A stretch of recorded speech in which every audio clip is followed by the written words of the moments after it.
Welcome back in. Tomorrow is the day all of the ghosts and goblins will be coming around asking for some candy, but for some people, Halloween is every day. Yeah, today we welcome local ghost behaviorist Chris Boris. Chris, thanks for coming in here. So you have the ability to go to buildings and detect whether there's a ghost in that building? Yes, absolutely. I like to go in. I call myself a ghost behaviorist. I like to get into the psyche of a spirit and the mindset of a spirit, which helps me draw them out more than your average ghost hunter. Well, the first question's got to be... What got you started in No, this? I want to know, Okay, do you detect any ghosts in our WTOL studios? Oh. No, you guys are safe. I haven't felt anything. Oh, Okay, good.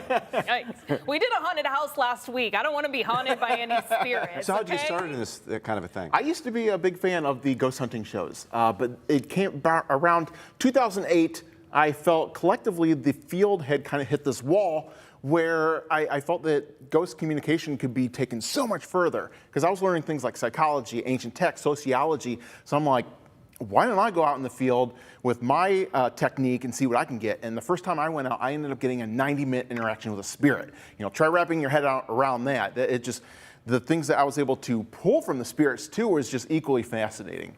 Are there good spirits and bad spirits? Yes, absolutely. And one of the things I do house cleansings for people in Toledo. And usually in those cases, I'm interacting with a lot of the darker stuff that you don't want around.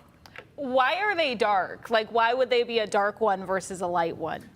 Mainly it's because the headspace they're at. You know, if they die, if they're murdered or, you know, died very tragically, they're stuck in that headspace. And you have spirits like that just want to project their negativity onto you, or you have things that like to feed off you. So we have those type of spirits. Then we have the demonic type of spirits that just want nothing but just to cause pain and suffering to others. So do you see the ghost, or do you hear the ghost?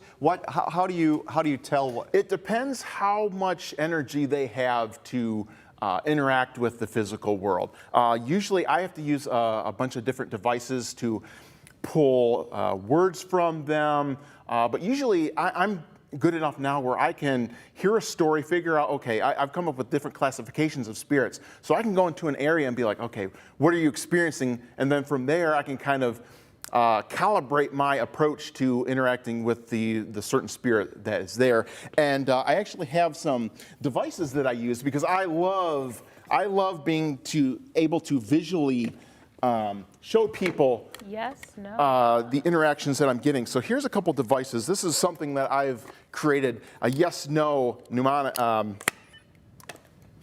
Little thing and they can, where like, I can make this light up? Yes, so I'll put a couple devices out. They can use their energy to spike these devices. So I'll start asking questions. I'll be like, do you haunt this area? Do you live here? And they can put yes, or I could say, did you die here? They could say no, and we can get into a conversation. I have a couple other the box devices that I use, but this is cutting edge. I haven't seen anybody else use this kind of stuff, and it just helps me figure out what we're doing. Too bad we don't have any here to tell us yes or no. I know, they would start beeping like crazy. You've done a lot of interviews on network level, a lot of interviews, big publications. Absolutely. Now you have a book, Haunted Toledo. Show us the book. Yes. So the Oliver House.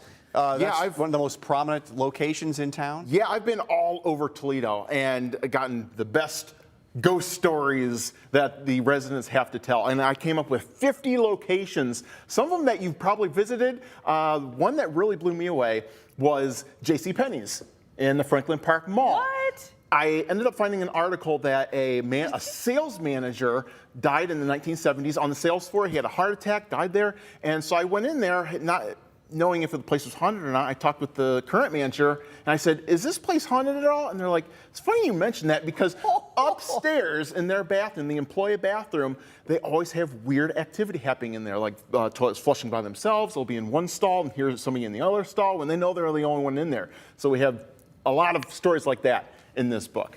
Since you've been doing it for so long, can you just feel it? Like, can you feel that a place is haunted? Especially when I'm doing house cleansings. If a place is like demonically infested, I can walk into the area and pretty much cut the tension with a knife. It is really thick. And then once I start doing my ritual, which involves like mantras and bells and a lot of things like that, you could just literally feel stuff just lift. Okay, we've got to wrap up. Are there more spirits on Halloween? Do they come out more? Yeah, there's a theory that the veil between the spirit world and this world kind of thins and you can interact with them a lot more. All right. That is very cool. I could talk to you forever. I could talk forever. Chris, thank you so much for being in here today. Oh, thank you. We'll be right Appreciate it. back.